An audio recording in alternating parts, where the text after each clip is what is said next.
할렐루야. 저희가 대림절 절기 들어서 하나님의 나라에 관한 말씀을 좀 살펴보고 있습니다. 하나님의 나라에 들어가기 위해서는, 하나님의 나라를 맞이하기 위해서는 거듭나야 된다고 말씀을 드렸어요. 위에서 다시 태어나야 합니다. 두 번째, 하나님의 나라에 들어가기 위해서는 회개하는 삶을 살아야 한다 말씀을 드렸어요. 오늘 세 번째 시간인데 성화에 관해서 말씀을 드리려고 합니다. 여러분, 구원에는 단계가 있어요. 먼저 주님을 영접하죠. 영접하고 세례를 받게 됩니다. 우리 네 분이 이제 오늘까지 세례교육 다 마쳤고 다음 주에 문답식이 있고 25일 이제 세례를 받게 될 텐데요. 여러분 또 기도해 주시기 바랍니다. 주님을 영접하고 세례를 받으면 믿음으로 거듭나게 되죠. 그러면 이제 중심으로 회개하는 삶을 살면서 우리가 성화되어 갑니다. 그리고 영화로운 존재로 하나님의 나라에 들어가게 되는 거예요. 이게 바로 구원의 단계인데 오늘은 성화에 대해서 살펴보려고 합니다. 여러분, 신학적 용어로 성화는 구원에 이르는 최후의 도정이다, 과정이다, 이렇게 이야기를 합니다. 루터는 이렇게 이야기했습니다. 믿음으로 말미암아 의롭게 된 자는 거룩한 생활을 통해서 이 성화되어감을 통해서 완전한 구원에 이르게 된다라고 이야기했습니다. 장로교의 창시자였던 존 칼빈도 이런 이야기를 했습니다. 기독교 강요 제3권 3장에서 성화란 그리스도와의 연합의 결과다 그랬습니다.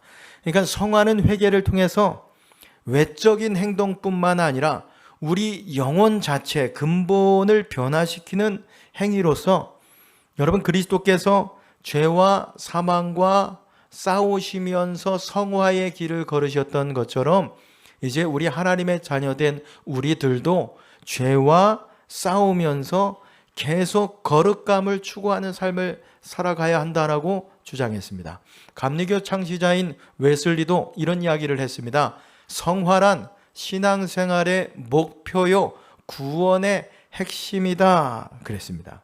그러니까 성화야말로 우리 기독교의 핵심임을 이야기하고 있는 것이죠. 여러분, 우리가 날마다 성화되어 가야 합니다. 여러분, 거룩해져 가기를 주님의 이름으로 축원합니다. 오늘 신약의 본문 12절의 말씀에 보면 사도 바울이 빌립보 교회 성도들에게 이렇게 권면을 하고 있습니다. 그러므로 나의 사랑하는 자들아, 너희가 나 있을 때뿐 아니라 더욱 지금 나 없을 때에도 항상 복종하여 두렵고 떨림으로 너희 구원을 이루라 그럽니다. 자, 한번 따라해 주시겠습니까? 두렵고 떨림으로 너희 구원을 이루라. 이게 어떤 의미일까요? 두렵고 떨림으로 너희 구원을 이루라.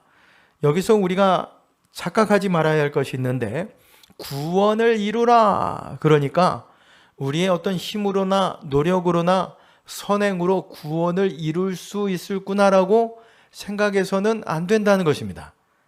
여러분, 우리가 어떻게 구원을 받습니까? 여러분, 구원 받으셨습니까? 무엇으로 받으셨어요? 믿음으로. 그렇죠? 예수님을 영접하고 믿음으로 우리가 구원을 받았어요. 그래서 에베소서 2장 8절에서 9절 말씀에서 너희는 그 은혜에 의하여 믿음으로 말미암아 구원을 받았으니 이것은 너희에게서 난 것이 아니요 하나님의 선물이라 그랬습니다. 너희의 은혜, 하나님의 은혜에 의하여 믿음으로 말미암아 구원을 너희가 얻게 되었는데 그것은 하나님의 선물이다, 선물이다. 여러분, 구원은 전적으로 하나님의 은혜고 하나님의 선물인 줄 믿습니다. 우리의 어떤 노력으로, 공로로, 힘으로 되는 것이 아니죠. 근데 보세요. 바울은 구원을 이루라 그래요. 구원을 이루라. 이게 어떤 말일까요?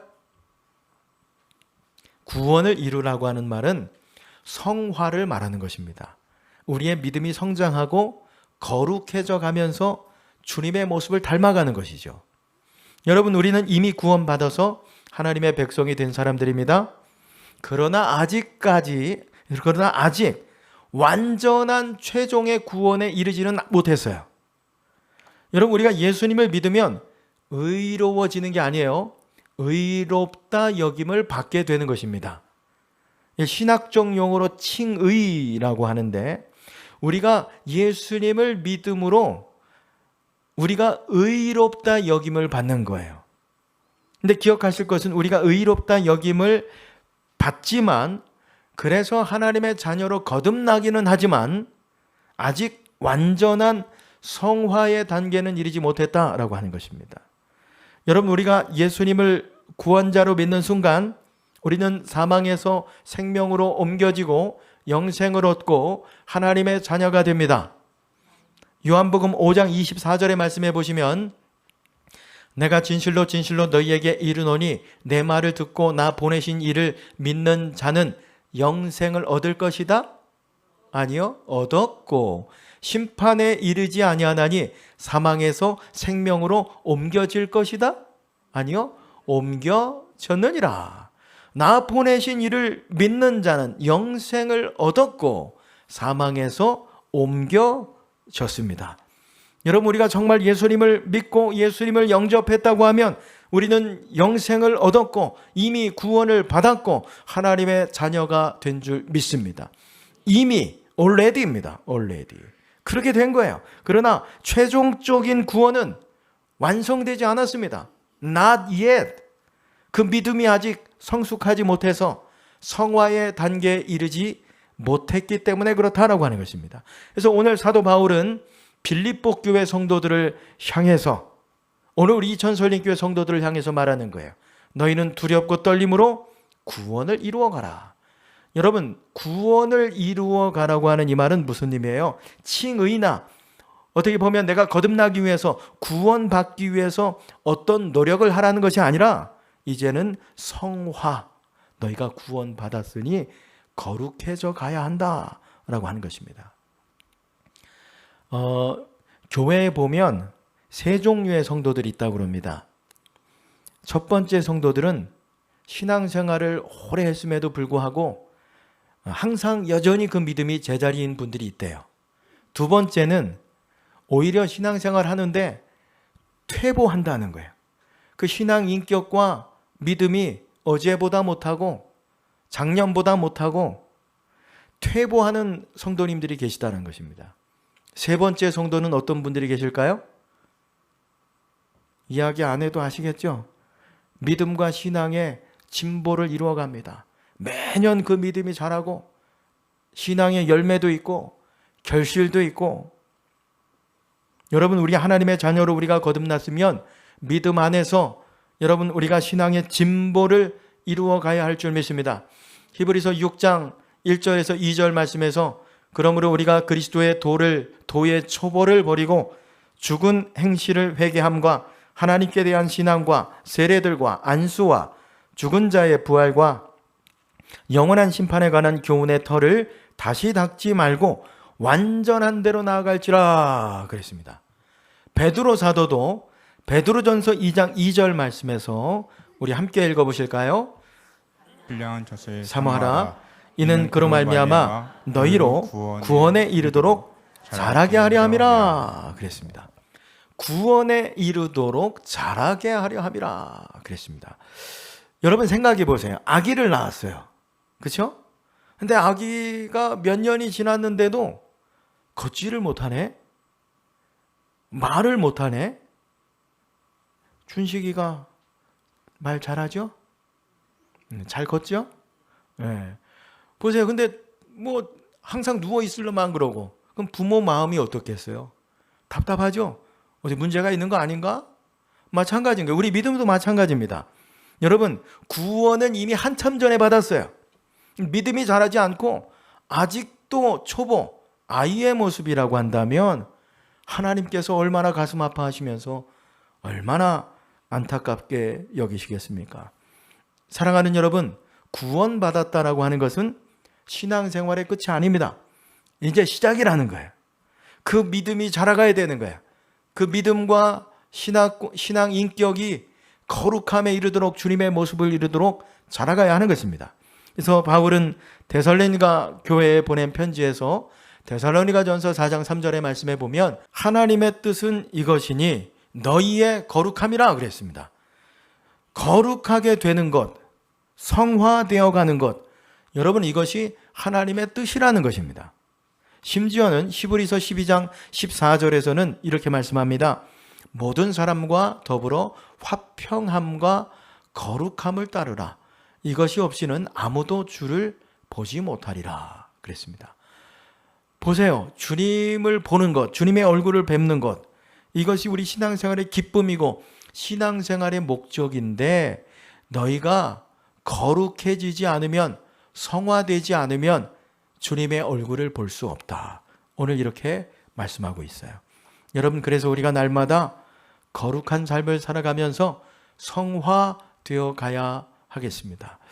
그러면 여러분, 우리가 어떻게 해서 날마다 우리가 거룩해져 갈 수 있을까요? 성화될 수 있을까요?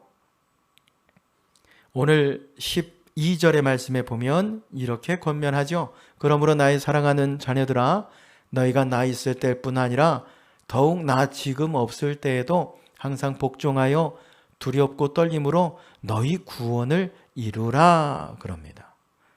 바울, 지금 내가 빌립보 교회에 없지만 내가 있을 때처럼 복종하여 구원을 이루라. 먼저 복종하여서 구원을 이루래요.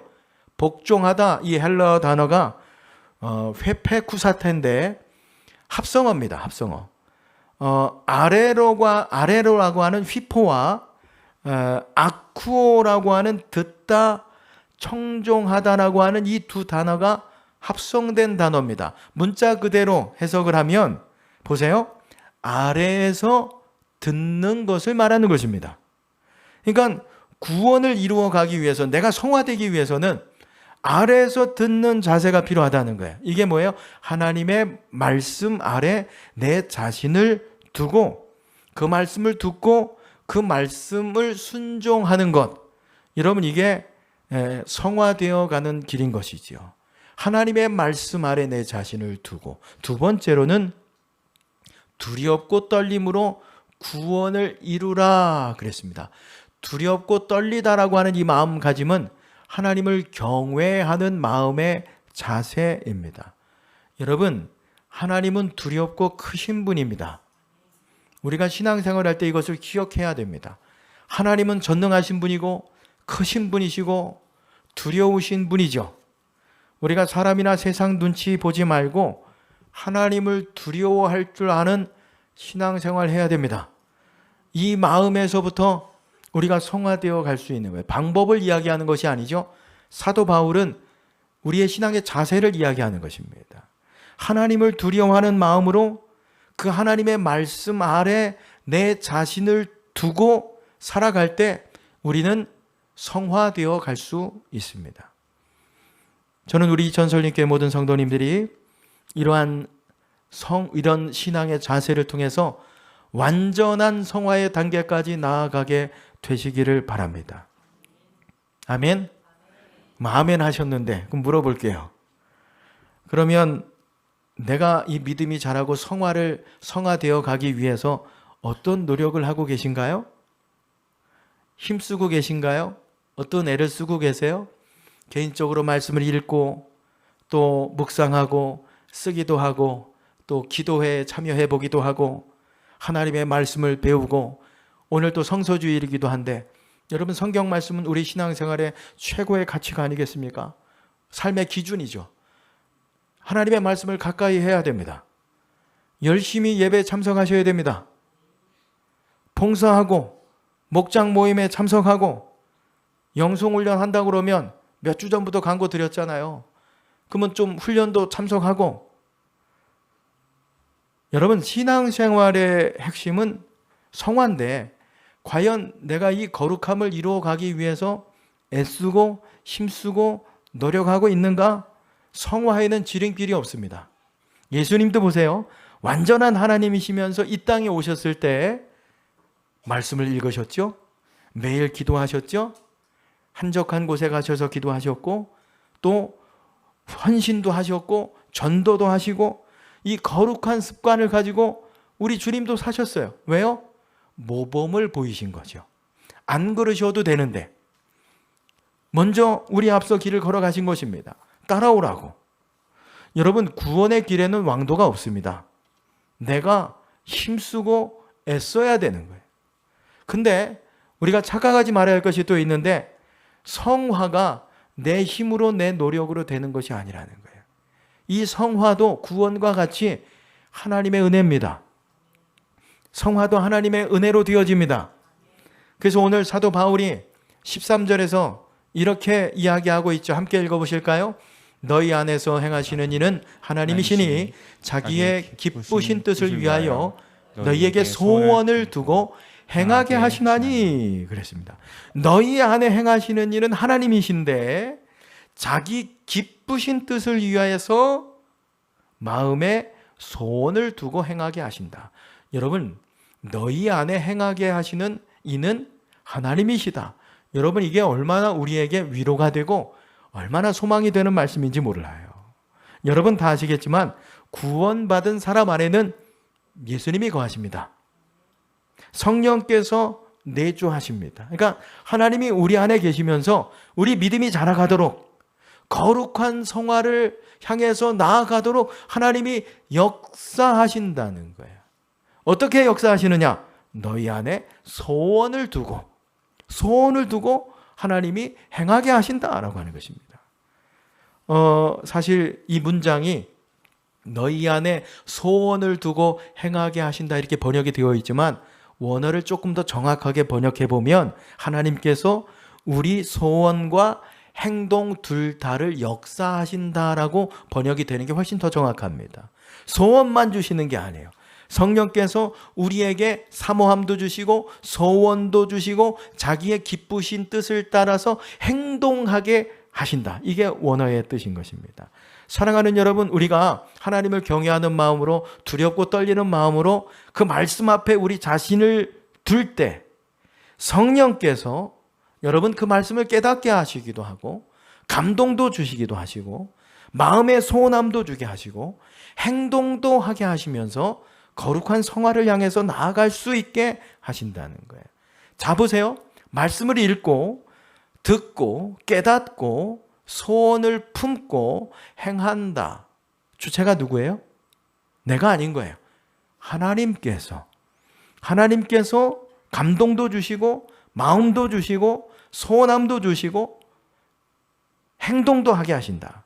그러니까 성화되는 것도 하나님의 은혜입니다. 은혜. 구원받는 것도 하나님의 은혜고 그게 선물이지만 우리가 되어져 가는 것도 하나님의 은혜입니다. 제가 어떤 집사님에게 찬양 좀 해달라고 좀 부탁을 드렸어요. 이분이 처음에 못하시겠다고 그러는 거예요. 근데 한번 서보고 나시더니 계속 찬양을 하시겠다는 거죠. 왜인가 봤더니 찬양하는 시간만 은혜로운 게 아니라 그 찬양을 부르기 위해서 일주일 동안 곡을 선정해서 올려놓으면 어떻게 해야 돼요? 들어야 되잖아요. 그걸 계속 들으니까 이게 은혜가 되는 거예요. 부를 때도 은혜가 되지만 준비할 때 더 은혜가 되는 거죠. 처음에는 단순히 부탁해서 찬양을 부르셨는데 이제 은혜가 되셔가지고 자원하는 마음으로 기쁜 마음으로 찬양을 부르신다는 이야기를 들었습니다. 여러분, 누가 이렇게 하신 거죠? 누가 이런 마음을 주신 거죠? 성령께서 그 마음에 은혜도 주시고 감동도 주시고 자원하는 마음을 주셔서 찬양하게 하신 거예요. 여러분, 그래서 우리 오늘 찬양하신 분들 앞에 표정이 어땠어요? 그렇죠? 은혜가 충만했죠? 우리 할렐루야 어땠어요? 은혜가 충만했죠? 우리 금요일 날 우리 엘 찬양단 다음 주에 표정 한번 보시기 바랍니다. 네, 큰일 났네 이제. 어떤 모습으로 찬양할까요? 기쁜 모습으로. 여러분, 성령께서 우리에게 주시는 마음과 힘으로 봉사하고 헌신하며 힘들지 않아요. 거기에 불평과 원망과 시비가 없어요. 오늘 14절 말씀에서 바울이 이렇게 권면하잖아요. 모든 일을 원망과 시비가 없이 하라. 왜 우리가 봉사하고 헌신하면서 또 원망하기도 하고 탓하기도 하고 시비가 생기겠습니까? 내 힘으로 하려고 그러니까 그런 거예요. 네, 내 힘으로 하려니까. 하나님이 주시는 힘으로 하면 여러분 찬양대를 하든지 교사를 하든지 주차봉사를 하든지 주방봉사를 하든지 꽃꽂이를 하든지 아멘 나올 때까지 한번 해보겠습니다. 하나님이 주시는 힘으로 하면 여러분 기쁨과 감사함으로 우리가 감당하게 될 줄 믿습니다. 은혜 주셔서 감당하면 그게 성화의 길로 나아가는 거예요. 날마다 우리가 거룩해져 가는 거죠. 주님의 모습을 닮아가는 것입니다. 왜 우리가 성화되어야 하겠습니까? 15절의 말씀해 보면 이는 너희가 흠이 없고 순전하여 어그러지고 거스러지는 세대 가운데서 하나님의 흠없는 자녀로 세상에서 그들 가운데 빛들로 나타내려 함이라 그랬습니다. 먼저는 흠없는 자녀로 세상에서 살아가도록 하기 위함이다라고 하는 것입니다. 흠이 없다라고 하는 이 단어는 구약의 제사와 관련되어 있는 용어인데 구약의 제사 드릴 때 오늘 예배죠. 제사 드릴 때 흠없는 동물로 드려야 됐어요. 상처가 나거나 다리가 절거나 흠이 있거나 이걸로 제사 드리면 안 됩니다. 그러니까 흠이 없다는 것이 무엇이냐면 세상 사람들로부터 우리의 삶이 책망받음이 없어야 한다라고 하는 것입니다. 세상 사람들로부터 비난받지 않아야 된다는 거예요. 오늘 구약의 본문에 다니엘과 같은 삶을 살아야 한다는 것이죠. 다니엘서 6장 4절의 말씀에 보시면 이에 총리들과 고관들이 국사에 대하여 다니엘을 고발할 근거를 찾고자 하였으나 아무 근거 아무 허물도 찾지 못하였으니 이는 그가 충성되어 아무 그릇됨도 없고 아무 허물도 없음이었더라 그랬습니다. 그러니까 다니엘이 총리에 오르게 되자 고관들이 귀족들이 다니엘을 고발할 근거를 찾았다는 거예요. 그런데 아무리 찾아봐도 어떤 근거나 허물을 찾지 못했다. 참 충성되었다. 오늘 이렇게 다니엘을 향해서 성경이 증언하고 있습니다.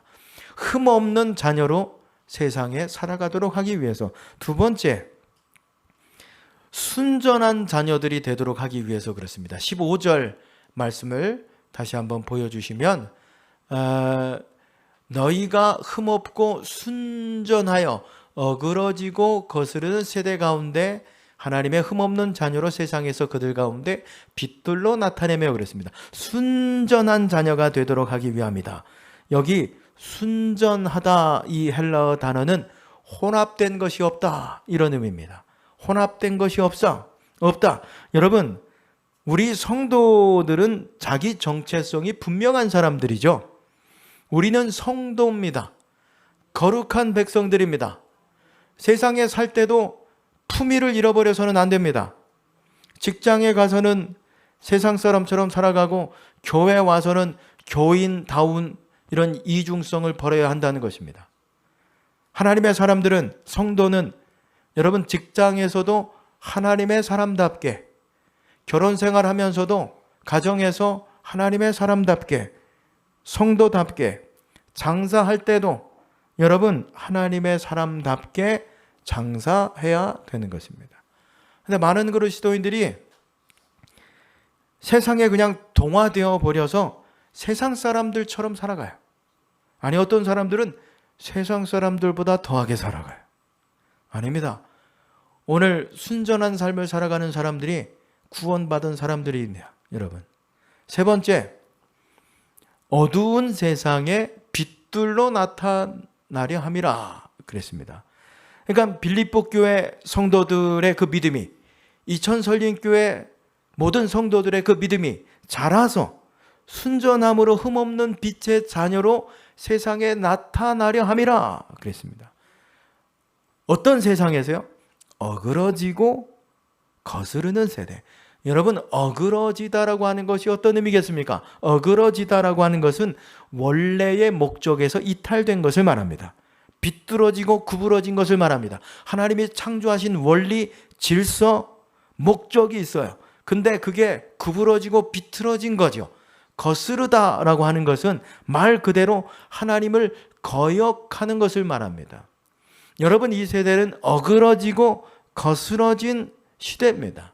하나님을 향해 대적하고 하나님이 세우신 원리, 원칙, 질서, 목적, 이것에서 벗어나서 구부러지고 거슬러진 세대다라고 하는 것입니다. 동성애가 그렇죠. 여러분, 어떻게 해서든지 동성애를 합법화하려고 하는데 기독교를 이상하게 만들려고 그래. 여러분, 성경을 보면 하나님께서는 남자와 여자를 만드시고 부부가 되라고 했지, 남자가 남자끼리, 여자가 여자끼리 부부가 되라고 말씀하셨나요?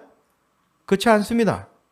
근데 차별법이라고 하는 이상한 논리를 만들어가지고 기독교를 이상하게 만들고 있어요. 아니, 여러분, 누가 이상한 거예요? 예전엔 학생들에게 뭐라 그러면 네 그러고 도망가 버렸는데, 길거리에서 담배 피우고 있는 학생들한테 뭐라고 얘기하면 큰일 납니다, 이제. 그쵸? 예. 뭐냐고 덤벼요. 예전엔 스승의 그림자도 밟지 않는다고 그랬는데 교권이 무너져가지고 너 왜 지각했냐 그러면 엄마한테 일른대. 엄마한테 일른대. 막 소리 지르고 막 의자 집어 던지고 막 근대니까요. 뿐만 아니라 여러분, 미신과 온갖 우상이 가득한 세대에 살아가고 있다는 거예요. 오늘의 운세 보세요, 안 보세요? 뭐 신문이나 핸드폰 보다 보면 그 뭐 재미로 그냥 오늘의 운세 한번 보기도 하는데 여러분, 보지 마세요. 지금 TV 방송만 봐도 얼마나, 사실 어떻게 보면 우상 숭배를 조장하는 프로그램들이 미화되어서, 그렇죠? 미화되어서 방송되고 있어요. 세상이 많이 어그러지고 많이 거스르는 세대입니다. 이렇게 어그러지고 거스러진 이 세대 가운데 너희가 거룩함을 따라 흠없는 자녀로, 순전한 자녀로 살아가면서 빛으로 나타나라. 오늘 이렇게 말씀하시는 거예요. 에베소서 5장 8절의 말씀을 보시면 너희가 전에는 어둠이더니 이제는 주 안에서 빛이라. 빛의 자녀들처럼 행하라. 여러분, 우리는 과거에 어둠에 속한 자들이었다는 거예요. 근데 이제 우리가 하나님의 은혜로 빛 대신 주님을 우리가 모시게 되었어요. 여러분, 우리는 스스로 빛을 발할 수 없어요. 우리가 빛을 낼 수 있는 발광체가 아닙니다. 빛 대신 주님을 모셨기 때문에 우리가 빛을 나타낼 수 있습니다. 이제는 너희가 빛이니까 착각하지 말아야 돼요. 주님을 모신 너희가 빛이니까 거룩함으로 살아가면서 세상에 빛들로 나타내거라. 여러분, 빛으로 산다는 건 어떤 의미겠습니까? 에베소서 5장 9절의 말씀해 보시면 함께 읽어보실까요? 빛의 열매는 모든 착함과 의로움과 진실함에 있느니라 그랬습니다. 여러분, 우리 그리스도인들은 착하게 살아야 됩니다. 의롭게 살아야 됩니다. 내가 감당해야 될 일이라면 내가 그걸 잘 감당해야 되고 진실하게 우리 그리스도인은 살아가야 되는 것이죠. 여러분, 착하게 살아가시기 바랍니다. 여러분의 할 일들 잘 감당하시기 바랍니다. 진실하시기 바랍니다. 여러분, 그때 이것이 빛들로 세상에 나타나는 우리의 신앙과 삶이라는 거예요. 여러분의 말을 통해서, 행실을 통해서 가정을 밝히고 직장을 밝히고 교회를 밝히고 지역을 밝혀갈 수 있기를 주님의 이름으로 축원합니다. 주님, 오늘 빌립보서 말씀을 통해서 우리에게 말씀하시는 거예요. 너희는 복종함으로 두렵고 떨림으로 구원을 이루어 가라. 흠없이 순전한 모습으로 세상에, 가정에, 직장에 빛들로 나타나가라. 여러분, 남은 생에 또 남은 한 해 성화되어 가면서 하나님의 말씀 아래 내 자신을 두고 두렵고 떨림으로 그 말씀에 순종함으로 날마다 거룩함으로 구원을 이루어 가므로 주님 오실 때 완전한 성화로 영화로운 모습으로 하나님 나라에 다 들어가고 하나님 나라를 맞이하는 저와 여러분들 되시기를 주님의 이름으로 축원합니다.